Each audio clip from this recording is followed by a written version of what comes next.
Kevan, this won't end well for you. I thought you said your ex taught you how to have tough conversations. So please explain to me how you went in to break up with Kia and walked out in love.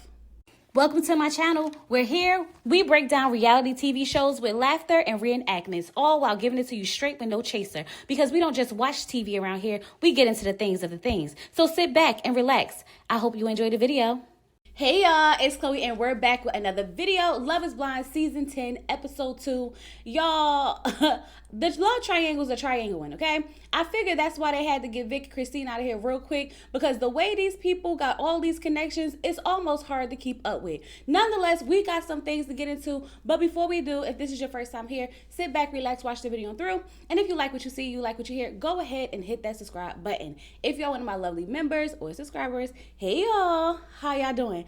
I'm doing well. I'm doing okay. I'm super excited. I'm going to see Cat Williams tonight. I'm going out to eat with my husband. So I'm trying to get some of these reviews done for y'all, okay? So be patient with me. Be patient with me. But now that we got that out the way, let's go ahead and get into this episode. So the end of episode 1, we left out because Alyssa was getting rushed to the hospital. And everybody's like, what happened? What happened? What happened? Well, we found out that she put nail glue in her eye. I don't know how people continue to do this, but this is something that happens pretty often, right? And I'm just sitting here like, nail glue, eye drops. How are we confusing the two? How are we confusing the two? But nonetheless, they fleshed it out. She's okay. She's literally taken Love is Blind too far. Because, girl, you was about to be blind. So it is time for our first reveal of the season. It is Christine and Vic. And y'all, I am super excited about this. I was like, I need this to be our love story. Okay, Love is Blind has not produced a love story in a long time. And y'all know I'm a girl who love love. So I'm looking forward to this. Now, when he sees her, he's like, wow, oh my God, you're so beautiful. They just hug and they kiss. And they are really all over each other. And I'm just sitting there smiling from ear to ear. And I'm just like, oh, I love love. I love love so bad, okay? And the way he is talking to her and the way he is looking at her, it's like, ooh, they gonna have some good sex. They gonna have some good sex, but they can't stop hugging. They can't stop kissing. And even when he walked away from her after they sat down and talked or whatever, she was like, God is good. God is good. I said, I know that's right, girl. Christine, girl, you better stay close, because I don't know who his other connections was, but baby, I'm sure once they get a whiff of him, they gonna want to spin a block. They definitely gonna want to spin a block, okay? So now we move on to Emma.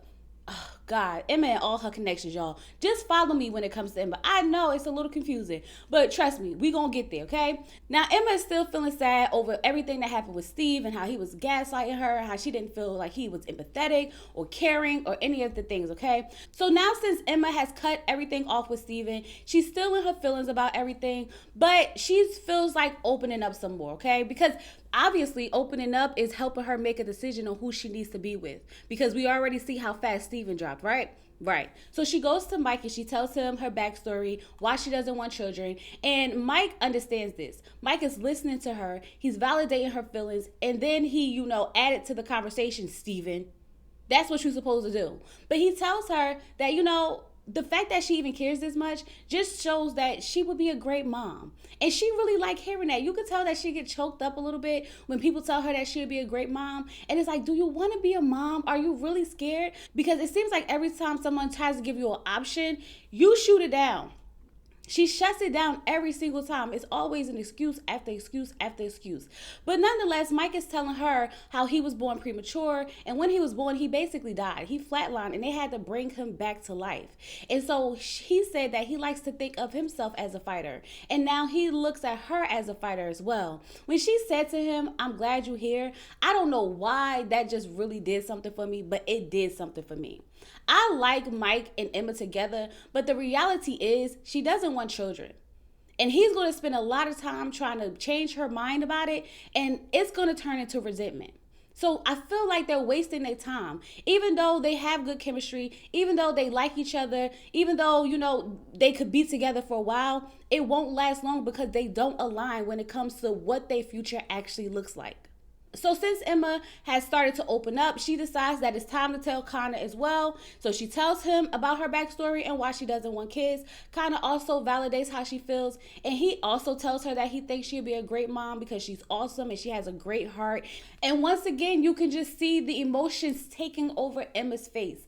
But Connor tells her that he appreciates her for giving him the time to open up and not abandoning him and just running away when she felt like he wasn't giving her what she needed at that moment. He said that he looks at this for them two as a new chapter, something new, because now they are starting to really bond. They are opening up to each other, and she's telling him how she can envision her life with him and how like it's basically him for her. All right, she can see him on the couch with her, and they just living their best life. She confirms that Connor is her top, right? She says she likes Mike, but she's sure at the end of this, it would be Connor.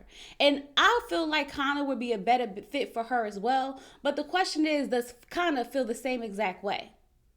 So here's the thing. I feel like Emma has a good relationship with Connor and Mike, right? I feel like she can go either way.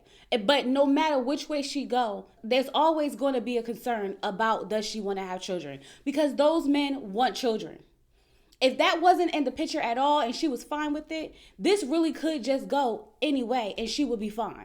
So we get to the men's quarter and Jordan is talking to the guys and he's telling them that, he really likes Amber. The only concern that he has is that she has a daughter and she was in a relationship for 3 years and that man has never met her daughter. I said, that's right, Amber. Protect your child by all means necessary. If that man is not your fiance, he don't really need to be around your kids anyway, okay? But for Jordan, he's just concerned about that.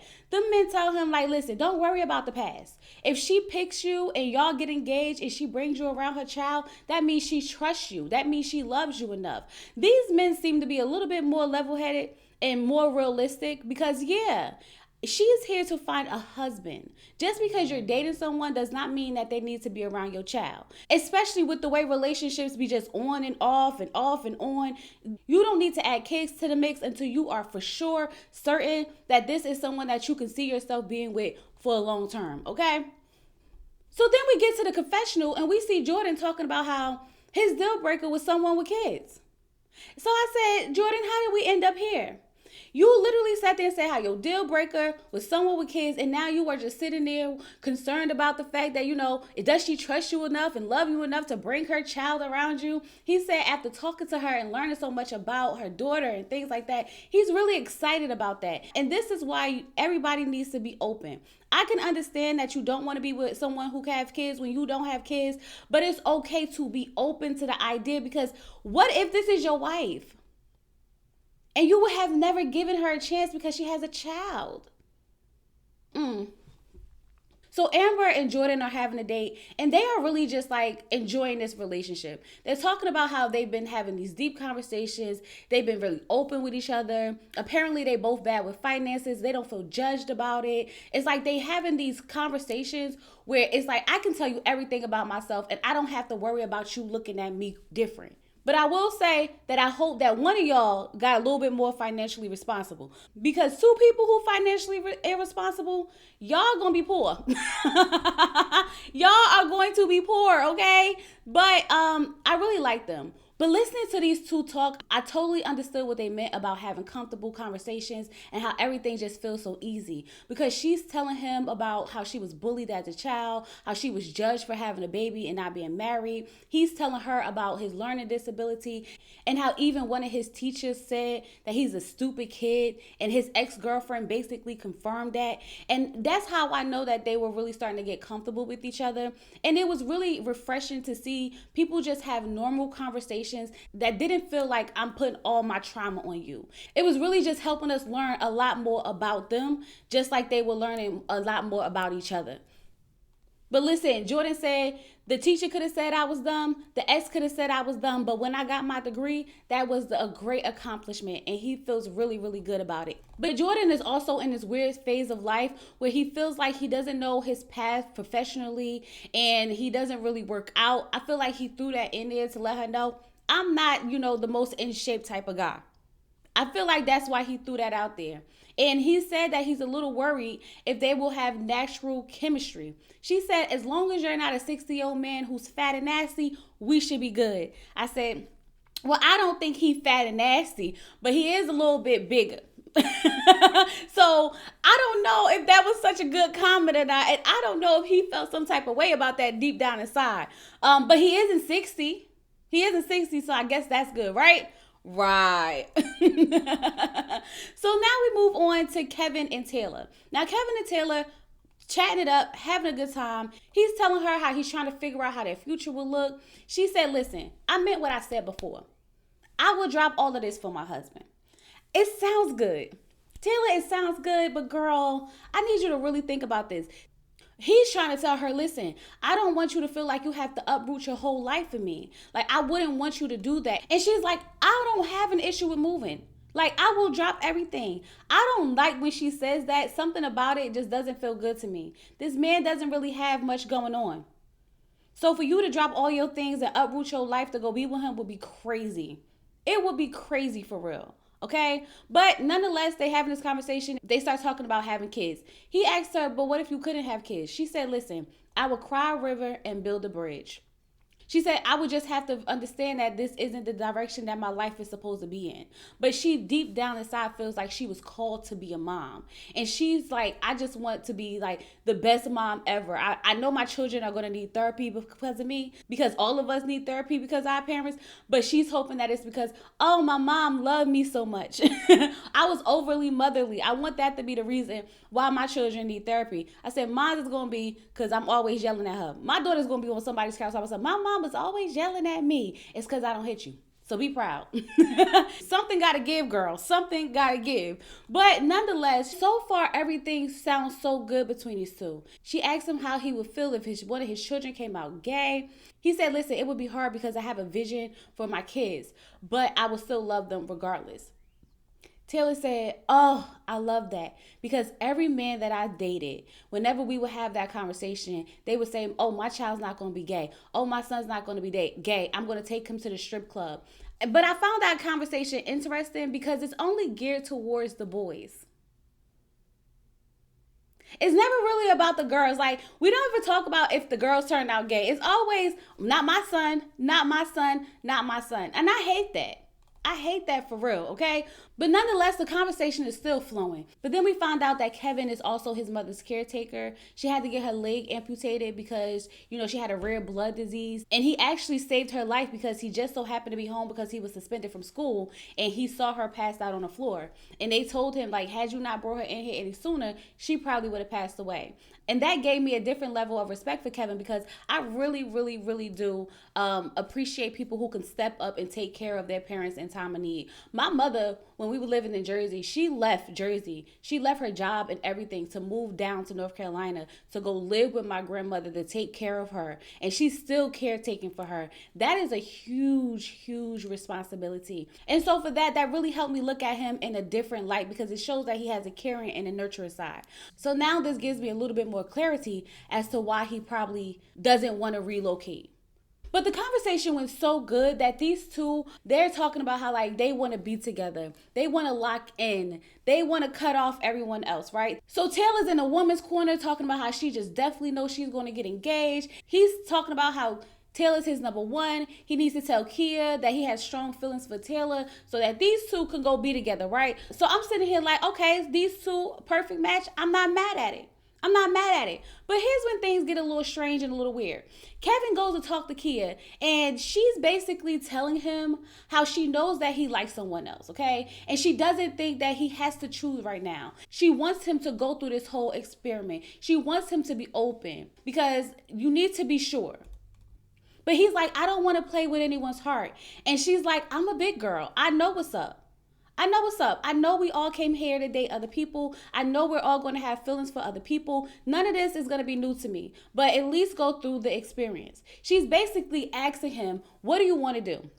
So are you breaking up with me? Like, what are you trying to do here? And he just can't seem to have the tough conversation. He just can't seem to tell her that he wants to be with Tyler because remember, that was the whole reason why he came in here. That was what he was supposed to be telling her. But the way that she just sat there and she really turned that conversation around, and she was so calm about it, and she was just telling him like, you deserve to be able to go through this process. I'm here, I'm open, I'm patient, I'm willing to let you have the space that you need to make a decision. He didn't expect for this conversation to be so good. He didn't expect for her to be so understanding, and he didn't expect for them to go as deep as they went, because even when they was talking about what love looks like, and she talked about how her aunt was just like so in love with her husband that for her it was just hearing the keys in the door, that's how excited she would be. Baby, I get excited when my husband driving the driveway. When he pull up, I'll be like, yeah, my man home. So I totally get it. She talked about how that just gave her a different idea of what love is. Now I need y'all to hear me out. After seeing Kevan interact with Taylor and Kia, it's definitely Kia. That's who he should be with. Although him and Taylor was really cute, every time I see him talking to Kia, it just screams that she's a better fit for him. I feel like she has the capacity for him.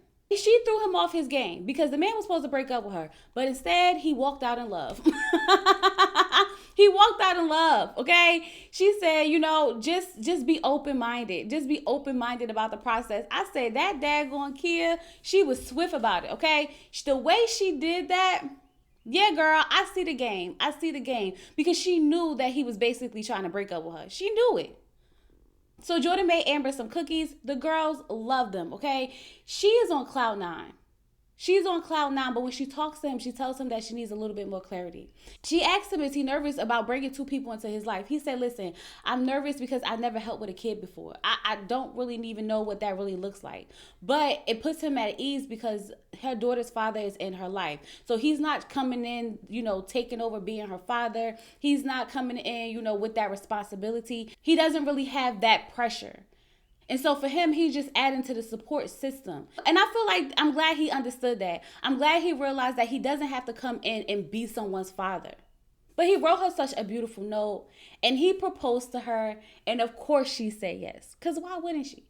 Why wouldn't she? So now we have another engaged couple, Jordan and Amber. So remember when we was talking about Kevan, Tyler, and Kia, and how Kevan was supposed to go break up with Kia so that he could focus on Tyler? Yeah, because Tyler is telling some of the ladies how she is so clear about Kevan, and she also knows that he has another connection, but she's not really worried about that too much because, yeah, she and him are kind of locked in, right? That's what they're supposed to be. But what she doesn't know is that Kia and Kevan have this connection that I can see, okay? But let me tell you something about Kia and Kevan. Kia is low-key manipulating Kevan. I ain't gonna hold you. She's low-key manipulating that man because she's telling him, like, don't feel bad for, going through this process. That is why you're here. This is true. But I feel like she was landing on a little extra heavy because she knew that he also had a connection with Taylor. But the thing about Kia is that she's not really trying to throw it in Taylor's face. She's really just trying to build that connection and focus on Kevan and have him focus on her. And she's doing a really good job at that, okay? So when they were in the pods talking, she was opening up to him about her father passing and how he was super into watches, and he told her that watches remind you of the time that you have. And ever since he passed away, she hasn't been able to wear a watch. So before this experience, she felt like this was the right time to get one. The watch reminds her to always show up for herself. And I thought that was really, really beautiful. It was literally perfect timing. So here's the thing. Kevin's not really showing up to me. Now, I know he did talk about his mother passing and things like that, but I feel like the girls are really laying it all out there for him. And he's not giving much of anything. Taylor's getting impatient because Taylor knows that he has another connection. And she's like, he needs to make up his mind. My man got a side chick. I'm not doing this. When Kia told one of the girls that she was messing with Kevan, I said, it's about to get messy. It is about to get messy because Taylor don't play about Kevan at all. She don't play about him at all. So when Kevan and Taylor go in the pods on their date, you could tell that the vibe is off, right? He's telling her how she was the first person he gravitated towards. He's trying to say something, okay? What he's trying to say is that he also built a connection with Kia and he wants to be open to both of them. But he's not being clear, and I'm sitting here like, what happened to you knowing how to have these tough conversations? Taylor is like, so how do you feel? I told you how I feel. I gave you the clarity you need. I thought when we left here, we were supposed to be, locked in, and now you coming back to me to tell me what? What are you trying to tell me? And so he's still having this conversation about how she's so great and how she's so awesome. But he's not telling her about the relationship that he's building with Kia. And I feel like that is the purpose why you were here. Just be honest with her. Kevan, you're making this worse than it needs to be. And because Kevan is beating around the bush, Taylor's getting upset. Taylor, she don't have time for this. She said, listen, I need somebody that's going to stand on business about me. I need somebody that's going to choose me and want me. I don't have the time to go back and forth. And I can totally understand why she started to feel like this, because we just left here. We just talked about our future. I'm in my mind thinking we're about to get engaged. You were supposed to go in there and cut it off with Kia. And now we on another date and the vibe is off. Now listen, y'all, Taylor did too much. Now I know that Kevan was being indecisive and he wasn't being clear about what he said, but this is Love is Blind, for God's sake, Taylor. You already knew that this man was going to have different connections and different feelings for other women, and it's like you want him to make a decision right now and he doesn't have to. This is not the end of the process where he has to make a decision. I know you're a little confused because it did seem like y'all were locked in, but y'all never made anything official. So you doing all of this is weird. It's weird. She's sitting there talking about how, well, you picked a great woman. She's amazing. She's phenomenal. I'm happy for y'all. Girl, what you doing all of that for? What did you do all of that for? And Kevan, you need to do a better job at convincing women that you like them and you want to be with them. Because you keep saying the same thing over and over and over again. Like she said, I don't want to hear another speech about how great I am. Because you're telling me I'm all these things and all these things, but where's that getting me? Where's that getting us? Exactly. Like, both of them got on my damn nerve. Because he doesn't need to make a decision right now. And the way she was acting was so unnecessary. So unnecessary.